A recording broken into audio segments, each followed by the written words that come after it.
नमस्कार दोस्तों, एक बार फिर से आप सभी का स्वागत करता हूं माय स्टडी दोस्त यूट्यूब चैनल के एक और नए प्रैक्टिस सेट। और ये आज का जो प्रैक्टिस सेट है आप सभी लोगों के लिए ये है रागा का प्रैक्टिस सेट नंबर 3।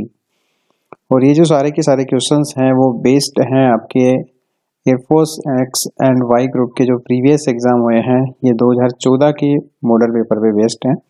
और ये सारे के सारे मेमोरी बेस्ड क्वेश्चन हैं, ऑथेंटिक इनका कोई सोर्स है नहीं, लेकिन ऐसे ही क्वेश्चन आपसे एग्जाम में पूछे जाते हैं। जिन लोगों ने एग्जाम दिया है उनको पता भी होगा, और आगे आप भी जब एग्जाम देंगे तो आपको भी क्वेश्चंस देख के पता चल ही जाना है। तो गाइस, सबसे पहले आपको बताना चाहूँगा कि पिछले पार्ट्स जो मैंने फर्स्ट एंड सेकंड अपलोड किए हैं, नहीं देखे आपने, आप फर्स्ट टाइम देख रहे हैं इस वीडियो को, तो लिंक आपको डिस्क्रिप्शन में मिल जाएगा। साथ में चैनल पे जाके आप प्लेलिस्ट भी देख सकते हैं। एक अलग प्लेलिस्ट बना दी है मैंने 2019 के प्रैक्टिस सेट के लिए, रागा के स्पेशली, तो उनको आप देख लीजिएगा। और साथ में अपना प्यार बनाए रखिए, वीडियोस को लाइक शेयर एंड चैनल को सब्सक्राइब करना ना भूलें। तो सबसे पहले क्वेश्चन आपके पास में है 21। इसके बारे में बात करते हैं कि निम्न में से विषम का चयन करें। इनमें से आपको डिफरेंट बताना है। 4 आकृतियां आपके पास में है, ये देख सकते हैं। तो ऑप्शन कौन सा सही होगा ये आपके पास में है। तो गाइस, इसका सही आंसर जो आपके पास हो जाएगा वो हो जाएगा ए ऑप्शन। कैसे होगा ये भी थोड़ा सा देखिए। और देखिए, जो फिगर बेस्ड क्वेश्चन होते हैं आपके एयरफोर्स में बहुत ही ज़्यादा इंपॉर्टेंट होते हैं रीजनिंग के सेक्शन के लिए, तो इन पे ज़्यादा की ज़्यादा फोकस करिएगा। देखिए यहाँ पे जो फिगर देख रहे हैं आप, इनमें सिर्फ एक ही फिगर है। इसके अंदर देखिए सेम 2 फिगर है, इसमें भी छोटी या बड़ी 2 फिगर है, इसमें भी 2 फिगर है, लेकिन इसमें देखिए तो एक ही फिगर है, तो ये डिफरेंट है। इस वजह से ए ऑप्शन आपका यहाँ पे सही हो जाएगा। उसके बाद देखिए नेक्स्ट आपके पास में है 80। 80 को 20 लिखा गया है, बी 80 को 40 लिखा गया है, तो सी 80 को क्या लिखा जाएगा? सोचिए और आंसर दीजिए। पहले भी ऐसा क्वेश्चन आ चुका है। करेक्ट आंसर आपके पास में हो जाएगा सी ऑप्शन। कैसे होगा? देखिए 80 को क्या लिखा गया है, ए टी को इस प्रकार से लिखा गया, ए 1 पे आता है, टी 20 पे आता है, इनको मल्टीप्लाई किया गया तो 20 हो गया। उसी प्रकार देखिए बी 80 आपके पास में है, इसमें भी सेम वही किया गया है, 2 इंटू ए को 1 हो गया और टी का 20, और ये आपके पास 40 हो गया। तो सी 80 सी आपका 3 होता है, ए 1 पे हो गया और टी 20 पे हो गया। इस प्रकार से ये आपके पास में 60 हो जाएगा। ठीक है, करेक्ट आंसर आपके पास में सी ऑप्शन है। तो इस प्रकार आप इसका आंसर भी दे सकते हैं। अब देखते हैं नेक्स्ट क्वेश्चन। नेक्स्ट क्वेश्चन देखिए आपके पास में है ब्लड रिलेशन से कि राहुल की माँ मोनिका के पिता की इकलौती पुत्री है, तो मोनिका के पति का राहुल से क्या संबंध है? बहुत ही अच्छा क्वेश्चन। सबसे पहले आपको बनाना है राहुल, तो राहुल आपने बना दिया। ऑलमोस्ट ये पॉजिटिव होगा क्योंकि ये मेल है। उसके बाद में देखिए राहुल की माँ, तो माँ जो है वो इससे ऊपर वाली जनरेशन में होगी, तो हम इसको ऊपर बनाएंगे और राहुल की माँ यानी कि मदर, एम लिख दिया मैंने। उसके बाद बोलता है कि माँ मोनिका के पिता की इकलौती पुत्री है। तो यहाँ पे ध्यान देने वाली बात यह है कि कोई भी लड़की अपने पिता की अगर इकलौती पुत्री है तो वो खुद ही होगी। मतलब जो ये माँ है यहाँ पे, यही क्या है, मोनिका है। तो इसी का नाम जो है आपके पास में मोनिका है। तो ये क्योंकि ये इकलौती है तो ये खुद ही हो सकती है, और कोई तो हो ही नहीं सकता। इकलौती बोला गया है तो ये मोनिका है। और उसके बाद में बोलता है पुत्री है, तो मोनिका के पति का राहुल से क्या संबंध है? अब देखिए मोनिका का पति, ठीक है, पति आपने ले लिया, और ये इसका पति है, तो ये इसकी माँ है मोनिका राहुल की। तो राहुल की जो पति है वो इसका राहुल का क्या हो जाएगा, सॉरी राहुल का नहीं, मोनिका का जो पति है वो राहुल का पिता हो जाएगा। और इस प्रकार इसका आंसर बी ऑप्शन करेक्ट हो जाएगा। अब देखते हैं नेक्स्ट क्वेश्चन। नेक्स्ट क्वेश्चन बहुत ही बेहतरीन क्वेश्चन आप सभी लोगों के लिए। जहां पे भी परसेंटेज आ जाए ना, तो यार बिना परसेंटेज के वीडियो मेरे देखे हुए आप इस क्वेश्चन को मत करिएगा, क्योंकि जो ट्रिक मैंने आपको बताई है फ्रैक्शन मेथड वाली, वो हर क्वेश्चन में, देखिए वैसे क्वेश्चन किसका है, ये छूट देने वाला यानी कि डिस्काउंट का क्वेश्चन है, लेकिन परसेंटेज इस ऑप्शन में आपको क्वेश्चन में दिख गया तो आप इसे उसी मेथड से कर पाएंगे। नहीं जानते आप तो वीडियो जरूर देखिएगा, प्लेलिस्ट उसके लिए भी बनी हुई है। और अभी इसके क्वेश्चन के बारे में बात करता हूँ। तो देखिए सबसे पहले क्या बोला कि किसी वस्तु पर 12% और 5% की छूट दे रहा है, मतलब डिस्काउंट दे रहा है, सक्सेसिव डिस्काउंट है ये, एक के बाद एक डिस्काउंट मिल रहा है। और वो क्या बोलता है कि उसके बाद में उसे 209 में बेच देता है। तो वस्तु का जो एक्चुअल प्राइस है, रियल यानी कि वास्तविक मूल्य ज्ञात करना है आपको। 12% है, 12% का फ्रैक्शन निकालो। ठीक है, 12% का फ्रैक्शन आपके पास में देखिए 12 बटा आपको 100 करना है, तो ये आपके पास में क्या हो जाएगा, 3 बटा 25, 4 से काट लीजिए, 4 तिया 12, 25 चौक 100, तो 3 बटा 25 हो गया। तो यहाँ पे आपके पास में जो इसका सीपी हो जाएगा और ये हो जाएगा एसपी। तो सीपी आपके पास में नीचे वाला होगा, प्रारंभिक मान हमेशा नीचे का लेते हैं, तो 25। अब देखिए डिस्काउंट है तो ऊपर वाली वैल्यू प्लस नहीं होगी, अगर प्रॉफिट होता तब प्लस होती है, अब नेगेटिव माइनस करना है, तो जो एसपी होगा इसका 22 हो गया। अब ये कहता है कि ये डिस्काउंट देने के बाद एक और डिस्काउंट 5% का देता है। 5% का फ्रैक्शन हम जानते हैं 1/20 होता है, यानी कि CP20 है, नीचे वाली वैल्यू CP होगी, ऊपर वाला प्रॉफिट या लॉस हो सकता है, प्लस या माइनस हो सकता है। तो यहाँ पे छूट दे रहा है मतलब माइनस होगा, तो ये 19 हो गया। अब आपके पास में क्वेश्चन इस तरह से बन गया है, ये आप देखिए कि CP आपके पास में है और SP है, ये दोनों चीजें हैं। अब देखो यहाँ पे आप इन दोनों को मल्टीप्लाई करेंगे तो ये CP मिल जाएगा, ये SP मिल जाएगा, लेकिन यहाँ पे मल्टीप्लाई करने की भी जरूरत नहीं है आपको। कैसे?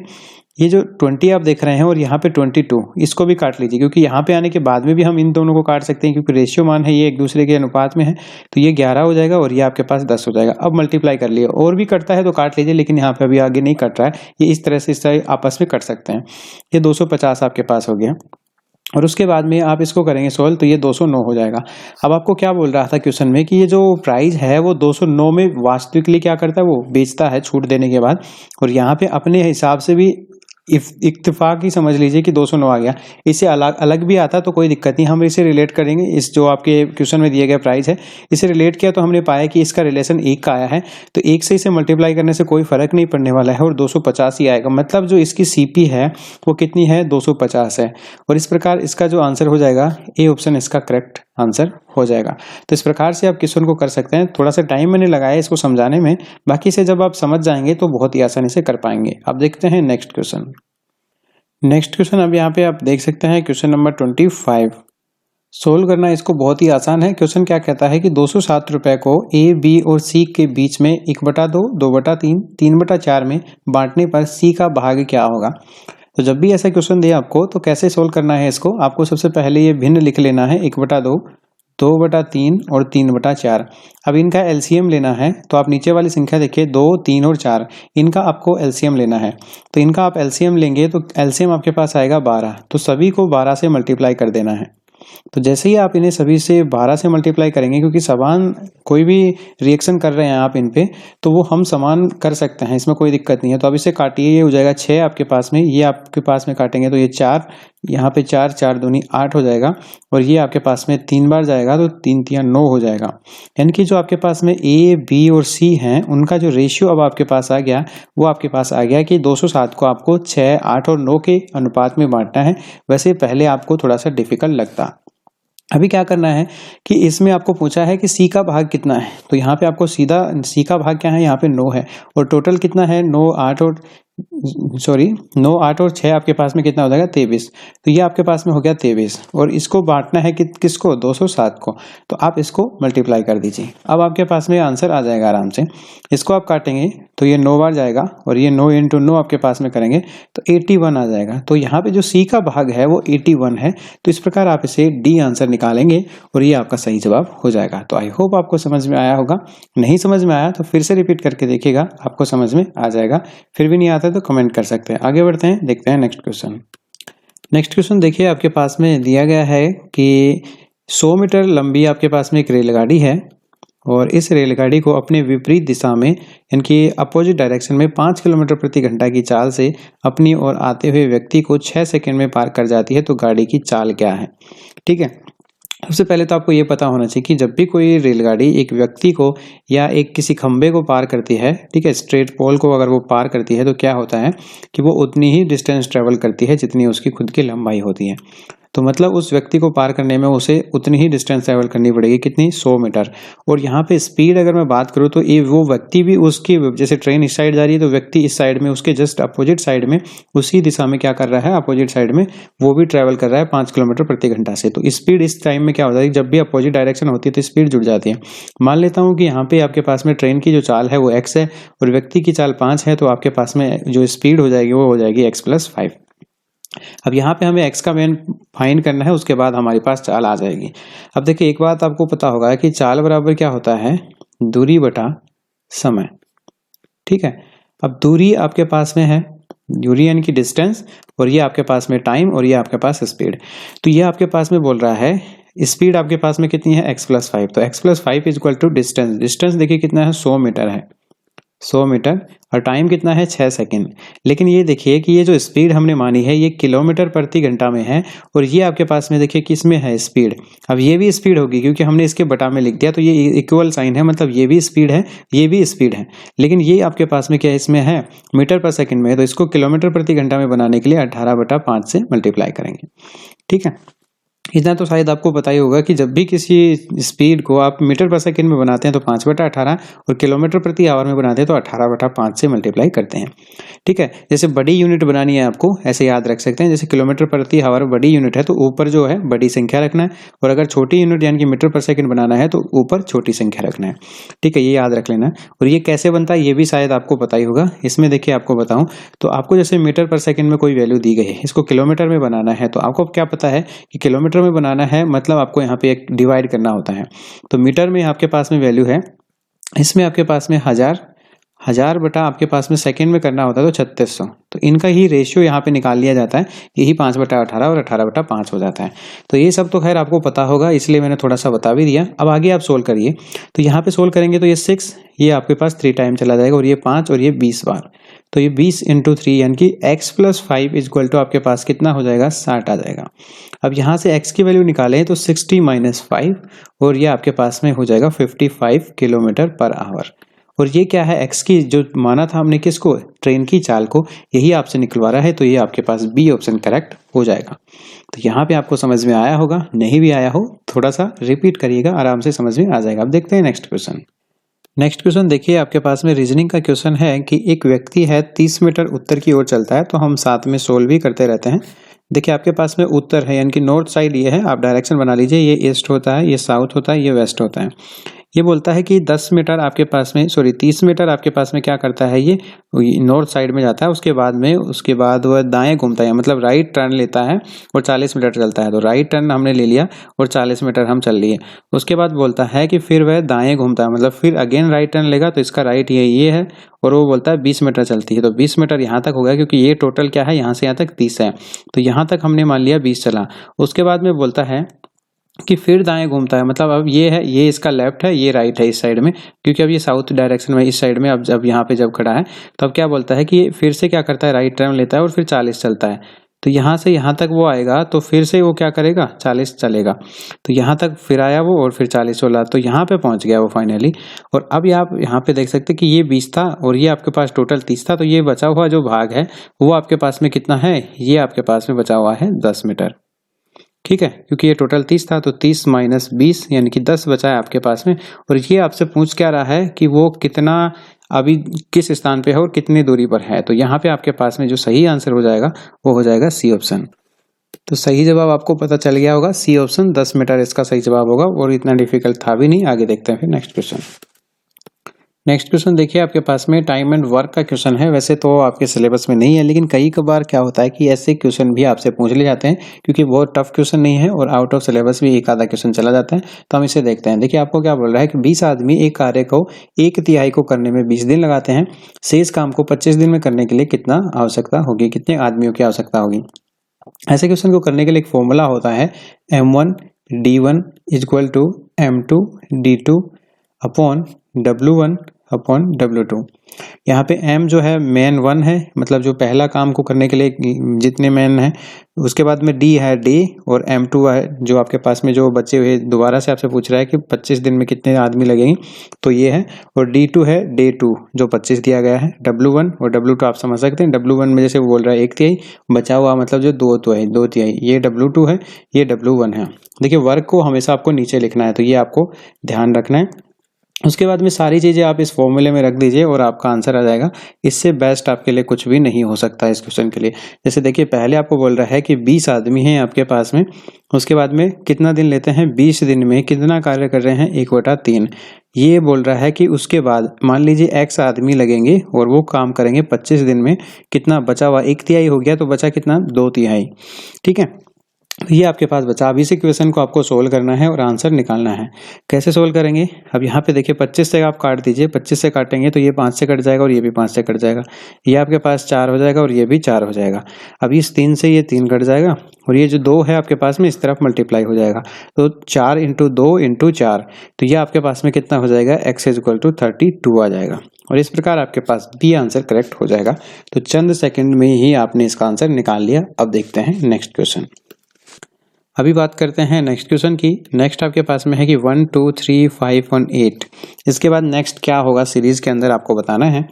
तो बहुत ही अच्छा सीरीज है। इस वीडियो को पॉज करके सोचिएगा क्या आप इसका आंसर निकाल पा रहे हैं, उसके बाद देखिएगा सॉल्यूशन। तो देखो कैसे करना है आपको। यहाँ पे देखो सीरीज में क्या हो रहा है कि यहाँ पे डिफरेंस आप चेक करेंगे तो आपको पता चलेगा कि 1 है, यहाँ पे भी 1 है, यहाँ पे 2 है, यहाँ पे 3 है। तो कोई रिलेशन नहीं बन रहा है यहाँ पे। तो इस तरह से तो ये नहीं हो रहा है, ठीक है। अब फिर हमने देखा कि ये जो सीरीज है आपके पास में कहीं ना कहीं प्लस होती जा रही है। जैसे आप देखेंगे 1 + 2 अगर मैं करूँ तो 3 होता है, 3 आ गया आपके पास। 2 + 3 करूँ यानी कि पिछले दो अगले का मान है। जैसे 3 + 2 करूँ तो 5 आता है, 5 + 3 करूँ तो 8 आता है। तो अगर 8 + 5 करूँ तो 13 आएगा। तो नेक्स्ट जो आपके पास होगा वो 13 होगा। इस प्रकार डी आंसर इसका करेक्ट होगा। नेक्स्ट देखिए, विश्व कप फुटबॉल 2010 का आयोजक देश कौन सा है। ये पहले का सेट है जो प्रीवियस ईयर में आया हुआ है। तो उस टाइम 2010 का अगर पूछा होगा तो 2010 में जो विश्व फुटबॉल आयोजक था उसका जो आयोजक वो था दक्षिणी अफ्रीका। तो ये आपके पास करेक्ट है। 2018 की अगर हम बात करें तो ये फुटबॉल विश्व कप आयोजक किया गया था कहाँ पे, रूस में। 2018 में जो किया गया था वो रूस में किया गया था। तो ये आपको ध्यान रख लेना है। आगे बढ़ते हैं फिर नेक्स्ट क्वेश्चन के लिए। नेक्स्ट क्वेश्चन आपके पास में है कि गौतम बुद्ध का जन्म कहाँ हुआ था। ऑप्शंस आपके पास में बहुत ही सिंपल क्वेश्चन है, इसका जवाब आप दीजिएगा। आंसर इसका हो जाएगा लुम्बिनी। गौतम बुद्ध का जन्म जो हुआ था वो 563 ईस्वी में हुआ था, ठीक है। ईस्वी को BC बोला जाता है, ठीक है। तो ये आपके पास में लुम्बिनी में हुआ था। और लुम्बिनी कहाँ पे आपके पास में, नेपाल में है। और इनके पिता का नाम था शुद्धोधन, माता का नाम था महामाया। और इनकी मृत्यु जो हुई थी 483 ईस्वी में हुई थी। और इनका जो मृत्यु हुई थी ये भी बहुत बार पूछा जाता है, ये हुई थी कुशीनगर में। तो ये आपको ध्यान रखने वाली कुछ चीजें हैं जो इससे रिलेटेड हैं। नेक्स्ट क्वेश्चन आपके पास में है कि आगा खां कप किससे संबंधित है। तो इसका सही जवाब आपके पास में हो जाएगा, वो हो जाएगा हॉकी। आगा खां कप जो है आपका हॉकी से रिलेट करता है। तो ये आंसर आपका सही होगा। नेक्स्ट क्वेश्चन देखिए आपके पास में, फ्रंटियर गांधी किन्हें कहा जाता है। ऑप्शंस हैं आपके पास, देख सकते हैं। सही जवाब दीजिएगा। और इसका सही जवाब आपके पास हो जाएगा सी ऑप्शन, खान अब्दुल गफ्फर खां को क्या बोला जाता है, फ्रंटियर गांधी, या इन्हें सीमांत गांधी भी बोला जाता है। अब बात करते हैं नेक्स्ट क्वेश्चन की। नेक्स्ट क्वेश्चन बोलता है कि आपके पास में 1857 ईस्वी के विद्रोह के समय वायसराय कौन था। तो ध्यान रखिएगा, इसका सही जवाब बी ऑप्शन होगा, लॉर्ड कैनिंग था। भारत में जो 1857 की क्रांति थी उस टाइम वायसराय। नेक्स्ट क्वेश्चन आप यहाँ पे देखिए, आपके पास में क्वेश्चन प्रॉफिट एंड लॉस का है।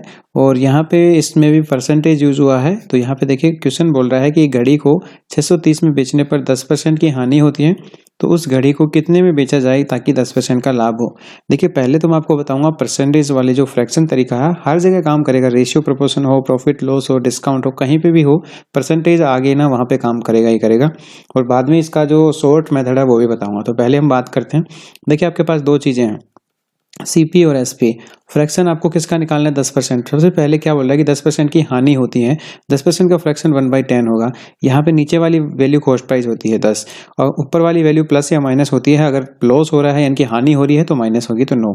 ये क्या बोल रहा है कि इसको जब 10% की हानि होती है कितने में बेचने पर, 630 में। लेकिन यहाँ पे तो 9 में बेच रहा है, तो 630 से लेट करेंगे तो ये आपके पास में 70 का रिलेशन आएगा। अभी 70 को अगर हम इससे मल्टीप्लाई कर देते हैं, क्योंकि यह इसके साथ में रिलेशन आ गया है, तो आपको पता चल जाता है कि ओरिजिनल जो इसका CP है वो कितना है, 700 है। उसके बाद पूछ रहा है कि इसे 10% प्रॉफिट पे बेचना है, तो 10% आप इसका निकालिए, 1/10 ये आपके पास 70 हो जाएगा। अब CP आपके पास में 700 है, प्लस में प्रॉफिट आपको 70 का हुआ, तो SP आपका कितना हो जाएगा, 770। तो इस प्रकार इसका आंसर आप निकाल लेंगे। अब बताता हूँ फिर दूसरा मेथड। फ्रेंड्स देखिए, ऐसे क्वेश्चन में क्या होता है कि हम क्या करते हैं, एक ही वस्तु को 2 बार खरीदते या बेचते हैं। तो ऐसे क्वेश्चन को करने के लिए आपको एक ही लाइन में करने के लिए क्या करेंगे, आपको क्या करना है, 2 बार 100 लिख लेना है ऊपर और नीचे। प्लस में इसमें क्या करना है, 100 प्लस आपको जितना प्रॉफिट चाहिए, प्रॉफिट या लॉस जितना चाहिए, ठीक है। और बटा आपको क्या करना है, जितना प्लस में ही रखना है इसको भी, जितना आपको हुआ। और इनटू आपको कर देना है CP, ठीक है, जो आपके पास में SP1 है, सॉरी, जितना आपको SP1 दिया गया है। तो यहाँ पे आप देखिए 100 प्लस में जितना कितना चाहिए मुझे, प्रॉफिट या लाभ, अगर लॉस चाहिए होता तो -10 कर देता, अब प्रॉफिट चाहिए 10 बटा कितना हुआ है 10। अब प्रॉफिट या लॉस आपको माइनस चिन्ह का ध्यान रखना है, प्लस माइनस यहाँ पे हो सकता है, ये ध्यान रखना। तो यहाँ पे देखिए हानि हुई है तो -10 करेंगे सॉरी, तो इंटू 630। अब देखो ये कितना बन जाएगा आपके पास में 110 बटा 90 इंटू 630, तो ये 0 से 0 कट जाएगा, 9 7 63 हो जाएगा, और 7 से मल्टीप्लाई करेंगे 110 को तो 770 आपके पास आंसर आ जाएगा। जो आपको ठीक लगे वैसे कर सकते हैं, बाकी मैं वो मेथड इसलिए बता रहा था कि मैं हर जगह यूज करता हूँ, तो इस पे भी जगह पे भी आपको यूज करके दिखा रहा हूँ, जहाँ पे परसेंटेज आ गया वहाँ पे वो मेथड लगेगा। नेक्स्ट क्वेश्चन अभी आपके पास में है कि AZEVC∠DW, तो यहाँ पे क्या हो रहा है और इस क्वेश्चन मार्क की जगह पे कौन आएगा, ये सीरीज में आपको बताना है। वीडियो को पॉज करके सोचिएगा, उसके बाद बताता हूँ आपको सही आंसर।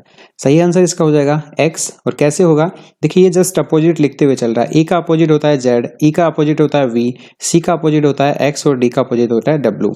तो ये आपको ध्यान रखना वाला है कि किसका अपोजिट क्या होता है, तो इस प्रकार इसका जो सही आंसर हो जाएगा C ऑप्शन हो जाएगा। नेक्स्ट एक और बेहतरीन क्वेश्चन आप लोगों के लिए, आपको क्या बोला है कि 0 पॉइंट आपके पास में है 008 इंटू 0.007, तो इसके लिए आपको मल्टीप्लाई करना है, क्या होगा। अब देखो सीधा सा आपको दिख रहा है 8 और 7 को मल्टीप्लाई करेंगे तो 56 आएगा, ठीक है, लास्ट में आएगा 56, ये तो पता है, लेकिन इससे पहले कितने पॉइंट छोड़ के 0 आएगा, तो पॉइंट काउंट कर लीजिए। यहाँ से देखिए 3 तो यहाँ है और 3 यहाँ है, यानी कि 6 अक्सर छोड़ के पॉइंट लगेगा। तो अब यहाँ पे सी ऑप्शन में चेक करिएगा, यहाँ पे 4 तो ये हो गए और 2 ये हो गए, तो 6 अक्षर छोड़ के यहाँ पे पॉइंट लगा हुआ है, इसलिए ये आंसर हो जाएगा। इसमें भी 6 अक्षर छोड़ के है, लेकिन ये 56 लास्ट में नहीं है, क्योंकि आप मल्टीप्लाई करेंगे तो ये लास्ट में आएगा। बाकी इसमें आप देखेंगे तो 5 है और इसमें 4 है, तो इसलिए सही आंसर आपके पास सी ऑप्शन हो जाएगा। चलिए बात करते हैं नेक्स्ट क्वेश्चन की। नेक्स्ट आपके पास में है कि 292 माइनस एक्स का अंडर रूट इक्वल टू 17, तो एक्स का मान क्या होगा। कैसे करेंगे इस क्वेश्चन को, बहुत ही आसान है।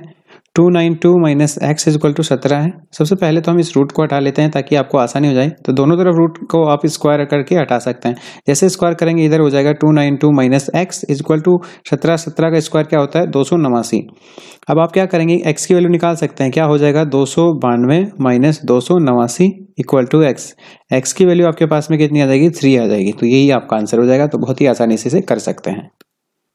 अभी बात करते हैं नेक्स्ट क्वेश्चन की। नेक्स्ट क्वेश्चन आपके पास में है 39 कि पिता की उम्र पुत्र की उम्र की 4 गुनी है, 12 वर्ष बाद पिता की उम्र पुत्र की उम्र की 2 गुनी हो जाती है, तो पुत्र की वर्तमान उम्र ज्ञात करें।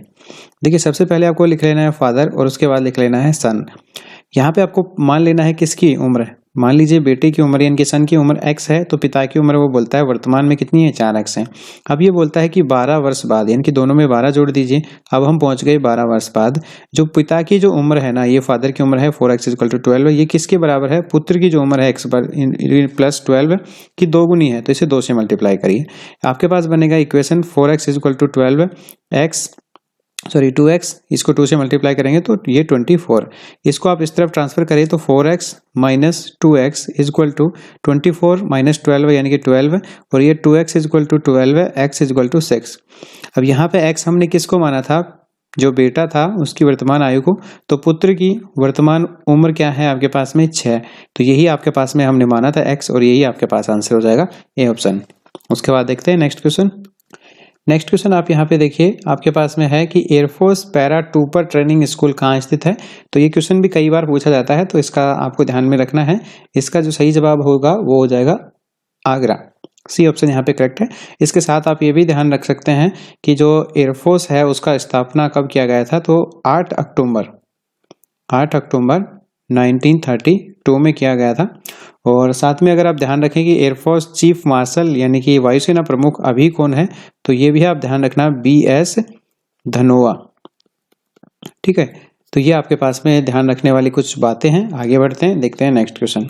नेक्स्ट क्वेश्चन आपके पास में यहाँ पे दिया गया है कि भारत के प्रथम फील्ड मार्शल कौन थे, तो ये आपको ध्यान में रखना है। इसका जो सही जवाब हो जाएगा जनरल मानेकशॉ, ये प्रथम फील्ड मार्शल थे, और ये आपके पास में जनरल करियप्पा थे, ये सेकंड थे, ठीक है। तो ये आप यहाँ पे ध्यान रखेंगे। इसका सही जवाब हो जाएगा आपके पास में बी ऑप्शन। नेक्स्ट क्वेश्चन देखिए, आपके पास में है कि कौन सी प्रश्नवाचक के स्थान पे आएगी, कौन सी संख्या। तो यहाँ पे क्या आएगा, आप यहाँ पे सोचिए, वीडियो को पॉज करिए और मुझे आंसर चाहिए इसका कमेंट बॉक्स में, तो बताइए कि इसका आंसर क्या होगा। फिर इसका आंसर मैं आपको बताता हूँ। सही जवाब आपके पास में क्या होगा, तो देखो क्या हो रहा है आपके पास में, ये जो 6 है, ये 4 है और 6 है, दोनों इनको ऐड करने पे आपके पास 10 आ रहा है। अब फिर क्या कर रहा है कि 10 को 16 को ऐड करेंगे आपके पास में तो 26 आ रहा है। तो आप क्या करिए, अब 26 प्लस 16 करिए, आपके पास हो जाएगा 42 और ये आपके पास में क्वेश्चन मार्क के स्थान पे आ जाएगा। पिछली दो संख्याओं को जोड़ के आगे वाली संख्या बना रहा है, तो यहाँ पे 42 इसका जो है सही आंसर हो जाएगा। नेक्स्ट क्वेश्चन आपके पास में है फ्रेंड्स कि निम्न में से कौन सा कुत्ता, गाय और घोड़े को दर्शाएगा। तो वेन डायग्राम आपके पास में है, ये कौन से दर्शाएंगे, कुत्ता यानी कि डॉग, काऊ और हॉर्स, तो ये आपके पास में है। और इसका सही जवाब क्या होगा, बहुत ही अच्छा क्वेश्चन है, सोचिए इसके बारे में। आंसर इसका जो हो जाएगा फ्रेंड्स हो जाएगा सी, क्योंकि यहाँ पे देखिए सेम जनरेशन के हैं और तीनों में आपस में कोई संबंध नहीं है, इस वजह से इनकी जो कैटेगरी है वो तीनों की अलग अलग होगी। इस प्रकार सी आंसर इसका सही जवाब होगा। नेक्स्ट एक और अच्छा क्वेश्चन, और फिजिक्स में जो आपका ज्योग्राफी है उसमें मैं करवा भी चुका हूँ। सौरमंडल में सर्वाधिक उपग्रह वाला कौन सा ग्रह है। करेक्ट आंसर इसका हो जाएगा, वो हो जाएगा बृहस्पति। देखिए बुध ग्रह आपके पास में एक ऐसा ग्रह है जिसका कोई भी उपग्रह नहीं है। पृथ्वी का एक उपग्रह है, पता ही होगा आपको, चंद्रमा है। मंगल के 2 उपग्रह हैं, बृहस्पति के 67 उपग्रह हैं, आपको ये भी ध्यान रखना है। उसके बाद में अगर मैं बात करूँ तो शनि के जो है आपके पास में वो है 62 उपग्रह हैं। और उसके बाद में अरुण के हैं 27, अरुण के 27 हैं। और साथ में बात करूं वरुण के 13 उपग्रह हैं। तो इस प्रकार आप इन्हें याद भी रख सकते हैं। इसका सही जवाब हो जाएगा बी ऑप्शन। और अभी जो बचा है आपके पास शुक्र ग्रह, इसका भी कोई उपग्रह नहीं होता, एक तो बुध ग्रह और एक शुक्र ग्रह, इनका कोई उपग्रह नहीं है, तो ये ध्यान रखना है। नेक्स्ट क्वेश्चन देखिए, बहुत ही अच्छा क्वेश्चन कि भारतीय राष्ट्रीय ध्वज की लंबाई और चौड़ाई का अनुपात क्या होता है। तो ये आपको पता होगा शायद 2:3 या 3:2 होता है, लेकिन कंफ्यूज नहीं होना है। देखिए सबसे पहले लंबाई, देखिए लंबाई बड़ी होती है, ये लेंथ हो गई, ये विड्थ हो गई, ठीक है। तो यहाँ पे आपको पास में ध्यान रखना है कि लंबाई 3 और चौड़ाई 2, ठीक है। तो 3:2 होगा। यहाँ पे कई जगह पे किस प्रकार से क्वेश्चन पूछ लिया जाता है कि आपके पास में पहले पूछता है कि चौड़ाई और लंबाई का अनुपात क्या होगा, तो आंसर आपके पास में 2:3 हो जाएगा, क्योंकि रेशियो को आप उल्टा करके भी लिख सकते हैं अगर यहाँ पे वैल्यू चेंज है। तो चौड़ाई का 2 होता है, लंबाई का 3 होता है, ये ध्यान रखिएगा, तभी सही जवाब दे पाएंगे। तो क्वेश्चन को ध्यान से पढ़ना भी बहुत जरूरी है। नेक्स्ट क्वेश्चन आप यहाँ पे देखिए कि यदि किसी कूट भाषा में टीम को इस प्रकार लिखा जाता है और उसी प्रकार क्लॉक को किस प्रकार लिखा जाएगा। तो देखिए क्या कर रहा है इसमें कि ये उल्टा तरीके से लिख रहा है। देखिए यहाँ पे टीम है, टी को लास्ट में ले जा रहा है, देखिए ये ले गया। उसके बाद में ई को लिख रहा है, उसके बाद में ई को लिख रहा है, रेस के बाद में आपके पास बचा हुआ है जो एम है आपके पास में, ये देखिए एम को स्टार्टिंग में लिख रहा है। तो इसी प्रकार आपको क्या करना है कि जो क्लॉक है आपके पास में इसको भी लिखना है। तो सर कैसे लिखेंगे, के को आपको स्टार्ट करना है, उसके बाद सी लिखना है, ओ लिखना है, उसके बाद में एल लिखना है, सी। तो ये आपके पास में बी ऑप्शन में मिलेगा और ये आपका सही जवाब हो जाएगा। नेक्स्ट क्वेश्चन देखिए, रीजनिंग में ऐसे क्वेश्चन आपसे पूछा जाता है कि यदि हवा को पानी, पानी को पत्थर, पत्थर को पेड़, पेड़ को जहाज, जहाज को नाव, नाव को कार कहा जाता है, तो चिड़िया कहाँ पर रहती हैं। ऐसे क्वेश्चन को कभी मत पढ़ा करो, पूरा कंप्लीट पढ़ने की जरूरत नहीं, टाइम ज्यादा लगाएंगे आप, कोई दिक्कत नहीं है। आप लास्ट लाइन पढ़िए कि चिड़िया कहाँ पर रहती है। अब आप यहाँ पे ढूंढिए कि चिड़िया रहती है पेड़ पे, आपको दिमाग में आएगा। अब बोल रहा है पेड़, अब ये बोल रहा है कि पेड़ को जहाज कहा जाता है, तो बस यही आंसर है आपका, पेड़ को जहाज। आपको कोई मतलब नहीं है हवा का पानी है, पानी को पत्थर है, इससे कोई मतलब नहीं, बस 2 लाइन पढ़ना है आपको, पेड़ को जहाज, तो जहाज पर, यह आपका सी आंसर सही हो जाएगा। नेक्स्ट आपके पास में है कि भारत में कार्यपालिका का प्रधान कौन होता है। ऑप्शंस आपके पास में सोचिए क्या हो सकता है। आंसर आपके पास में हो जाएगा राष्ट्रपति। राष्ट्रपति जो आपके पास में होता है वह कार्यपालिका का प्रधान, राष्ट्रपति तथा सरकार का प्रधान या प्रधानमंत्री होता है, ठीक है। जो सरकार का जो प्रधान होता है वो प्रधानमंत्री होता है। राष्ट्रपति जो होता है नाम मात्र का आपका शासक होता है, जो प्रधानमंत्री होता है आपका वही वास्तविक शासक कहलाता है। तो ये भी चीज आपको ध्यान रखना है।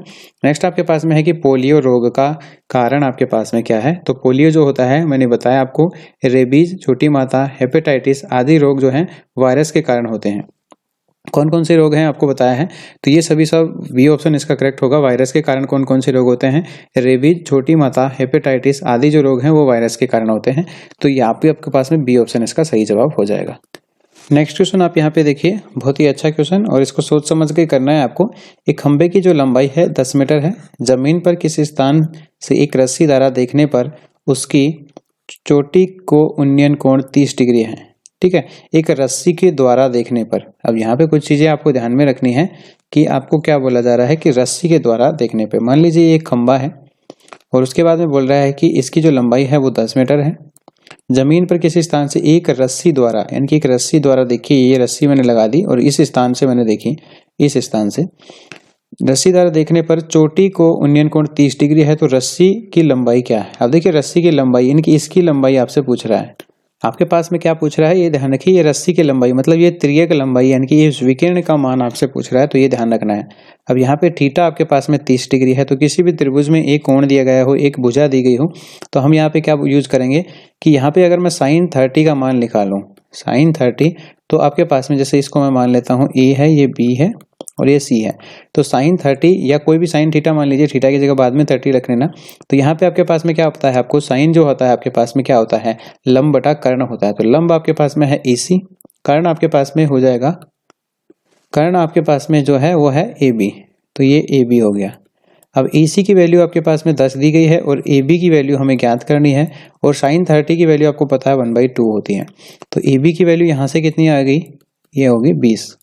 तो यहाँ पे आपका सही जवाब हो जाएगा A ऑप्शन। ये ध्यान रखिएगा, यहाँ पे AB की वैल्यू यानी कि जो रस्सी है उसकी लंबाई पूछ रहा है, तो यहाँ पे इस प्रकार इसका आंसर हो जाएगा A ऑप्शन। इसमें थोड़ा सा आपको घुमा के पूछा है, हो सकता है आप यहाँ पे BC की वैल्यू निकाल देते तो गलत हो जाता। BC के पूछता तो 10√3 आपके पास जवाब हो जाता। तो अभी के लिए फिलहाल इतना ही, आपके सारे सवाल जवाब कंप्लीट हो गए हैं। और आज को कैसा लगा ये सेशन जरूर मुझे बताइएगा कमेंट बॉक्स में, और वीडियोस को लाइक और शेयर करते रहिएगा अपने दोस्तों के साथ। कोई समस्या होती है तो भी आप कमेंट कर देना, और चैनल पे नए हैं तो सब्सक्राइब करके बेल आइकन दबा देना। मिलते हैं नेक्स्ट वीडियो में, तब तक के लिए bye bye, take care, all the best, see you in the next video.